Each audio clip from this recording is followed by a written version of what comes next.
प्रिय छात्रों, मैं डॉक्टर देवेंद्र पांडे, प्रवक्ता HRD inter college Biswa Sitapur, आप सभी का रसायन विज्ञान की इस कक्षा में स्वागत करता हूं।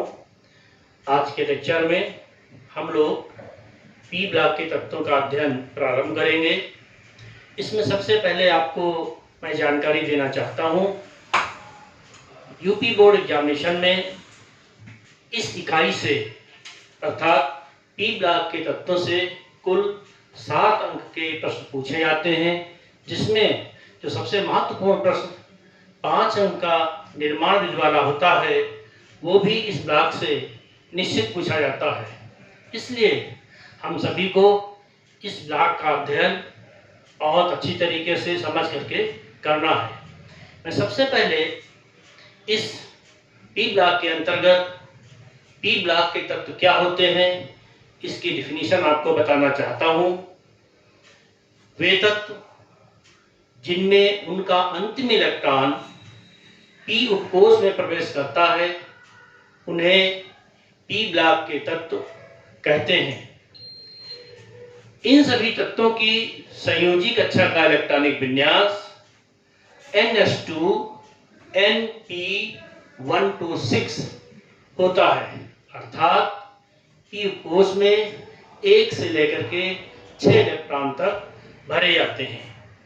अब हम पी ब्लॉक के तत्वों की आवर्त सारणी में स्थिति कहां पर होती है उसको देख लेते हैं। देखिए, इस तरफ ये आवर्त सारणी का स्केच मैंने किया है, जिसमें इस दाहिने हिस्से पर अगर आप अपनी नजर डालेंगे तो पाएंगे कि यहाँ पर ये पी ब्लॉक स्थित है।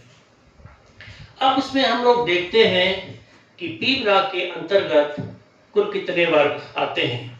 इसमें कुल 6 वर्ग है। वर्ग नंबर 13, 14, 15, 16, 17 और 18। इसी प्रकार से देखिए, आपको यहाँ आवर्त सारणी में भी हमने उनको अंकित किया है, ग्रुप नंबर 13 से लेकर के 18 तक। ग्रुप नंबर 13 को बोरान परिवार, 14 को कार्बन परिवार, 15 को नाइट्रोजन परिवार, 16 को ऑक्सीजन परिवार, 17 को हाइड्रोजन परिवार तथा 18 को अक्रिय गैसें कहते हैं।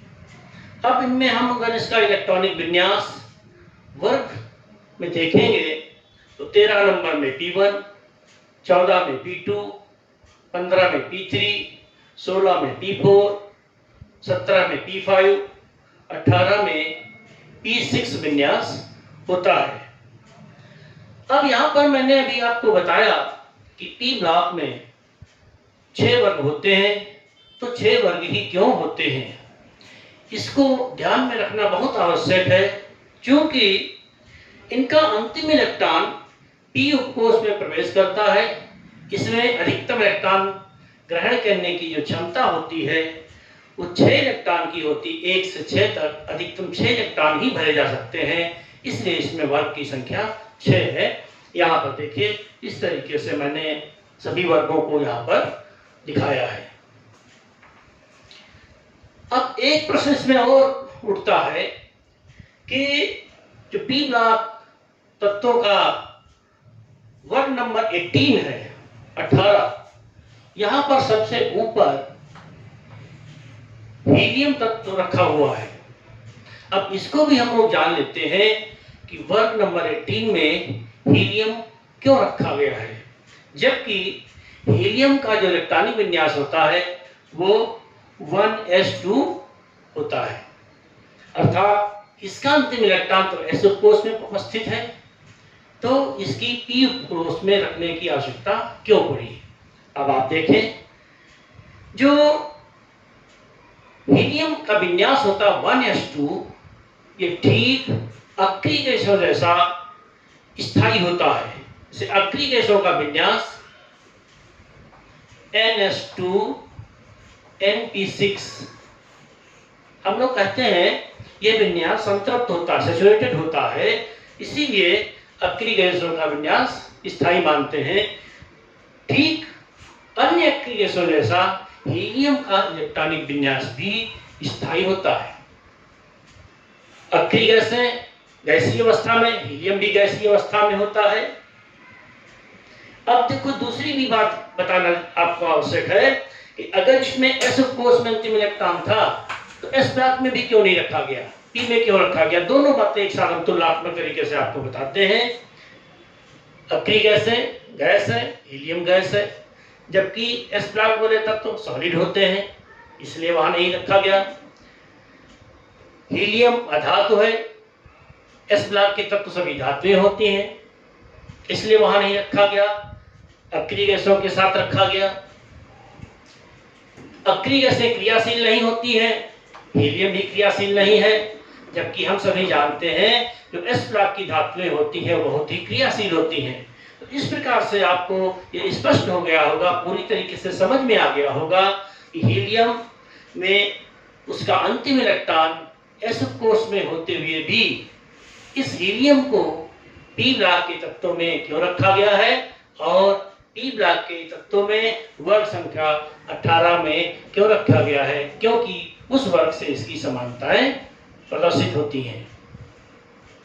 अब पी ब्लॉक के तत्वों में जो 12th क्लास में हमें सबसे पहले वर्ग पढ़ना है वह है वर्ग नंबर 15। वर्ग नंबर 15 के तत्वों को हम लोग नाइट्रोजन परिवार भी कहते हैं। अब नाइट्रोजन परिवार के विषय में हम लोग विस्तार चर्चा करते हैं। नाइट्रोजन परिवार के इन तत्वों को निकोजन भी कहते हैं, क्योंकि इन तत्वों से घुटन जैसी महसूस होती है, इसलिए इनको निकोजन्स भी कहते हैं। इसमें आप देखें वर्ग नंबर 15 में nitrogen, phosphorus, arsenic, antimony, bismuth, moscovium, इतने तत्व इसमें हमको पढ़ने हैं। और इन तत्वों में सबसे पहले हम इनकी उपलब्धता पर हम नजर डालते हैं, इनकी प्रकृति में क्या उपस्थिति है उसको हम लोग देखते हैं। नाइट्रोजन वायुमंडल में 78% गैसीय अवस्था में उपस्थित होती है।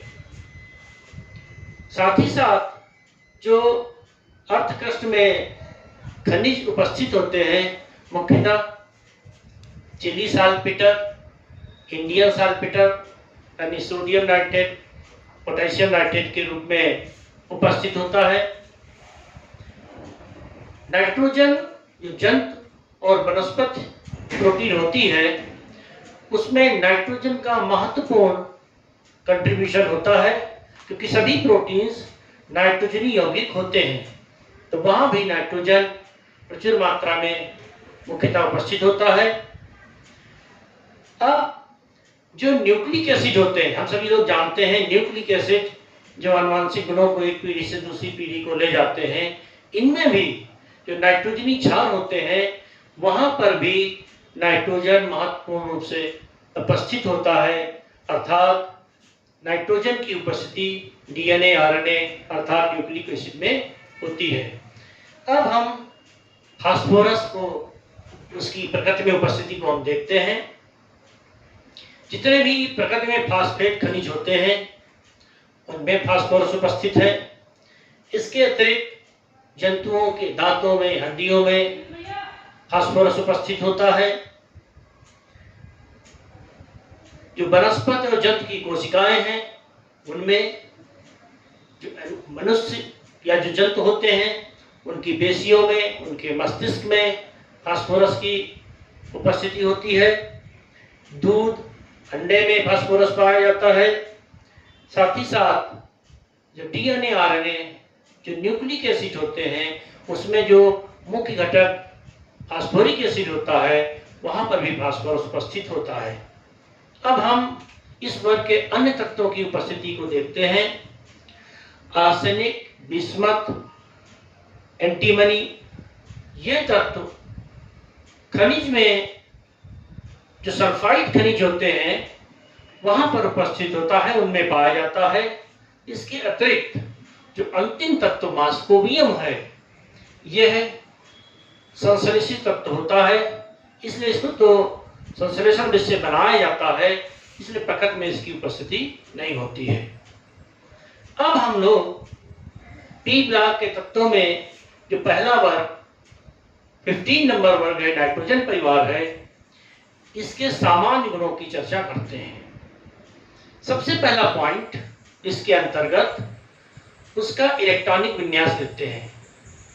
इन तत्वों का संयोजी कक्षा का इलेक्ट्रॉनिक विन्यास NH2 NP3 होता है।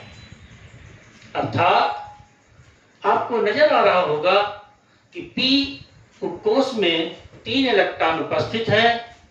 यह उपकोष हाफ फिल्ड है। हाफ फिल्ड होने के कारण हाफ फिल्ड होने के कारण इसका स्थायित्व अधिक होता है। तो आप देखेंगे इस इलेक्ट्रॉनिक विन्यास के कारण इनके गुणों में कुछ विशिष्टता आगे हमको दिखाई पड़ेगी, उसके हम आगे ही चर्चा करेंगे।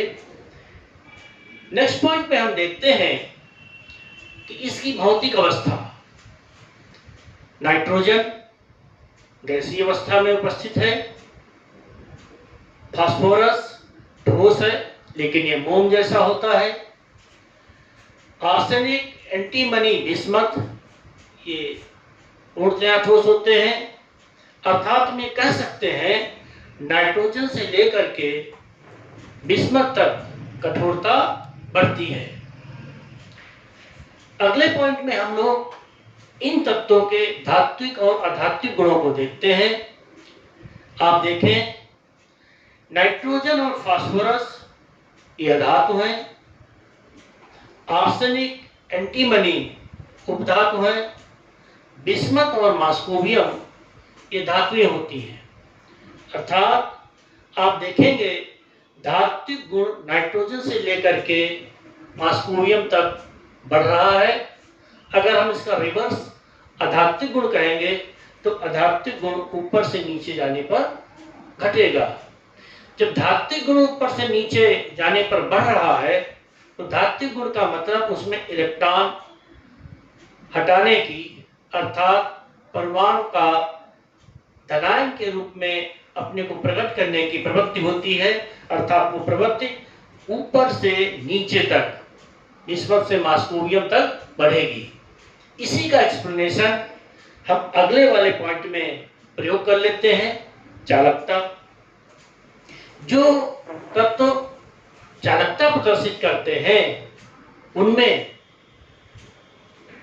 इलेक्ट्रॉन आसानी से उसमें से निकलने की प्रवृत्ति रखते हैं। तो देखिए चूंकि धात्विक गुण ऊपर से नीचे बढ़ रहा है इसलिए उसमें इलेक्ट्रॉन रिलीज करने की जो प्रवृत्ति होगी नाइट्रोजन से मॉस्कोवियम तक बढ़ेगी, बिस्मथ तक बढ़ेगी। इसलिए चालकता भी नाइट्रोजन से बिस्मथ तक बढ़ती है। नेक्स्ट पॉइंट में हम लोग नाइट्रोजन परिवार के तत्वों की परमाणु त्रिज्या और आणविक त्रिज्या पर ध्यान देते हैं। इसमें आप पाएंगे नाइट्रोजन से लेकर के बिस्मथ तक परमाणु त्रिज्या बढ़ती है।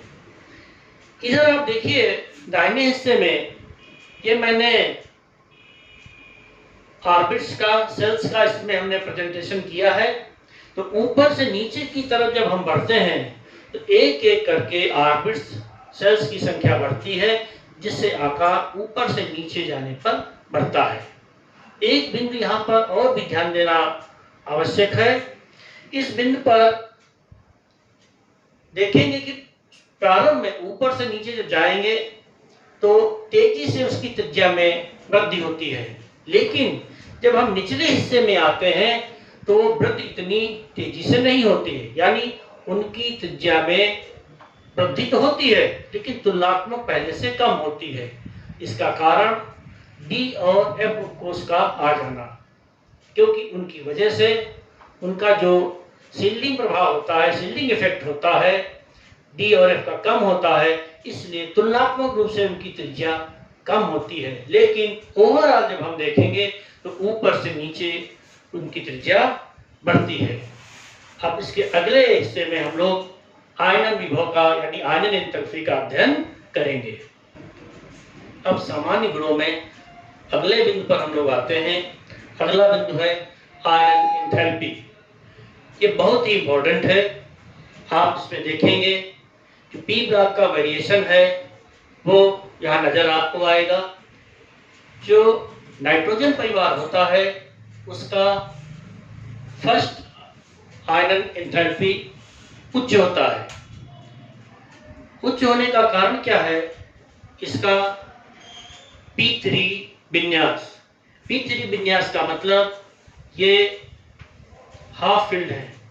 जो हाफ फील्ड विन्यास होते हैं उनका स्थायित्व अधिक होने के कारण उसमें से इलेक्ट्रॉन को निकालने के लिए अधिक ऊर्जा की आवश्यकता पड़ती है, क्योंकि आयनन विभव में जब हम उसको ऊर्जा देते हैं तब उसका सबसे बाहरी इलेक्ट्रॉन नाभिक के आकर्षण बल से बाहर निकलता है, इसलिए हमको यहाँ अतिरिक्त ऊर्जा देनी पड़ती है। क्योंकि हाफ फील्ड का स्थायित्व होने के कारण यहाँ पर हमें और अधिक ऊर्जा देने की आवश्यकता पड़ेगी, इसीलिए नाइट्रोजन परिवार का प्रथम आयनन विभव अर्थात आयनन एंथैल्पी का मान बहुत ही उच्च होता है। अगर हम वर्ग में ऊपर से नीचे की तरफ उसका वेरिएशन देखेंगे तो आप पाएंगे टॉप टू बॉटम जैसे जैसे त्रिज्या बढ़ती है इसमें आयनन एंथैल्पी का मान ऊपर से नीचे घटेगा, अर्थात ऊपर से नीचे जाने पर आसानी से इलेक्ट्रॉन को निकाला जा सकता है। अगला पॉइंट इलेक्ट्रॉन लब्ध एंथैल्पी मींस इलेक्ट्रॉन बंद होता। आपने आयनन एंथैल्पी में देखा वहां से एक इलेक्ट्रॉन हटाया जा रहा था। इस प्रॉपर्टी में आप देखेंगे कि परमाणु को एक अतिरिक्त इलेक्ट्रॉन हमें जोड़ना है।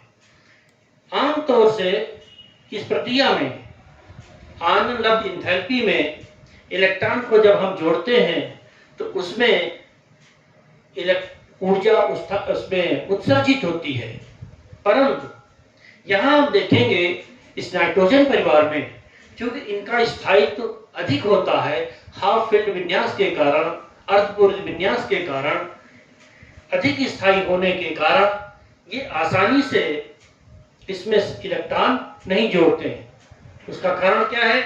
उसका कारण ये होता है कि इसमें स्थायित्व होने के कारण वो अतिरिक्त इलेक्ट्रॉन को जोड़ना नहीं पसंद करता, अर्थात उसकी प्रवृत्ति नहीं होती है। इसलिए आप देखेंगे इस वर्ग के तत्वों की जो इलेक्ट्रॉन लब्ध एंथैल्पी होती है वो निम्न होती है, अर्थात हमें कह सकते हैं इसमें इलेक्ट्रॉन जोड़ने की प्रवृत्ति बहुत कम होती है। अगले बिंदु पर हम लोग आते हैं। इसमें आप देखेंगे विद्युत ऋणात्मकता, नाइट्रोजन से बिस्मथ तक इनकी इलेक्ट्रोनेगेटिविटी घटती है, क्योंकि ऊपर इनका आकार छोटा है तो उसमें आकर्षण अधिक होता है।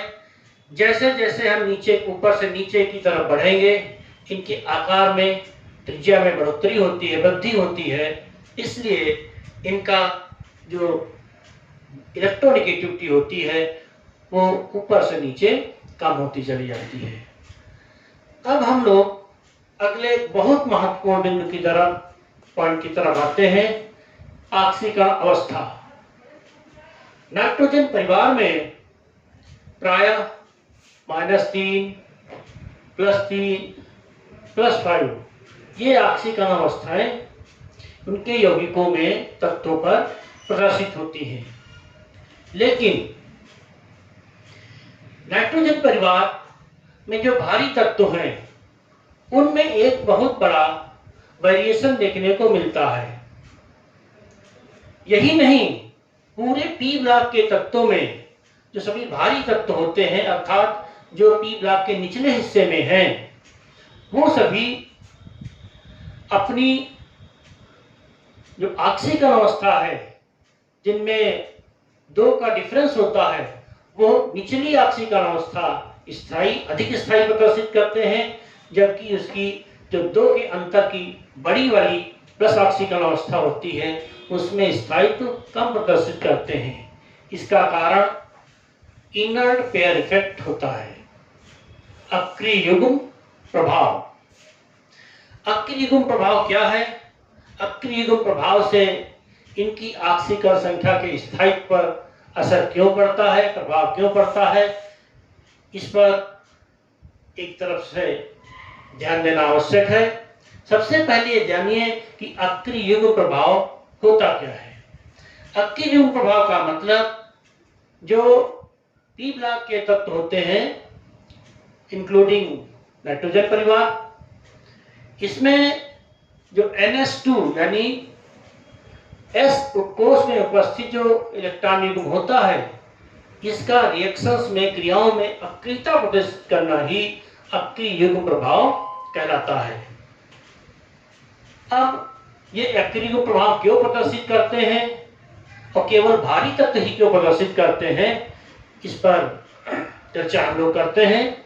देखिए, जब हम अभी त्रिज्या में आपको बता रहे थे, जब ऊपर से नीचे की तरफ हम बढ़ते हैं तो आकार में उनके वृद्धि होती है।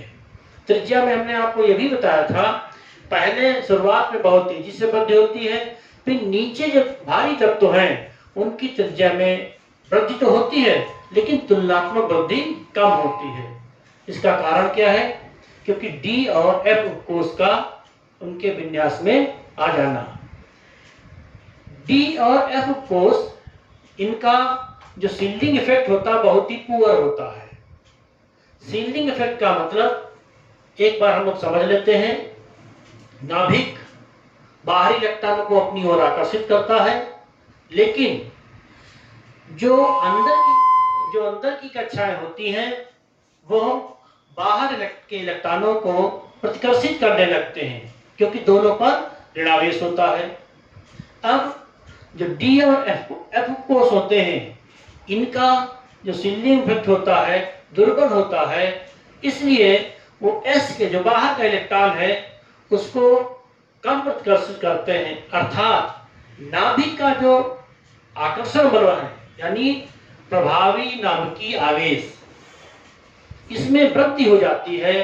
तो जो एस कोष में दो इलेक्ट्रॉन उपस्थित हैं उनको अपनी ओर स्ट्रांगली यानी अधिक पावर से खींचते हैं, इसलिए उन दोनों इलेक्ट्रॉनों का निकलना बहुत ही कठिन हो जाता है।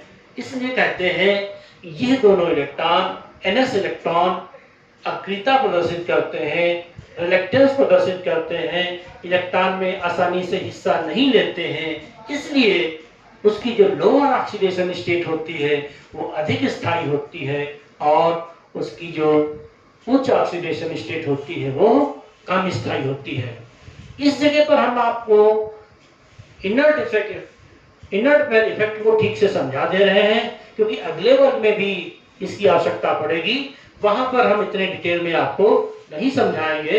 इसलिए यहाँ पर जिनका जो इनर्ट इफेक्ट का कारण मैंने समझाया है उसको ठीक से आपको समझ लेना है।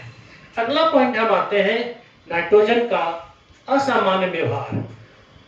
आप पाएंगे कि इस वर्ग में जो नाइट्रोजन है अन्य तत्वों से कुछ अलग व्यवहार, भिन्न व्यवहार प्रदर्शित करता है।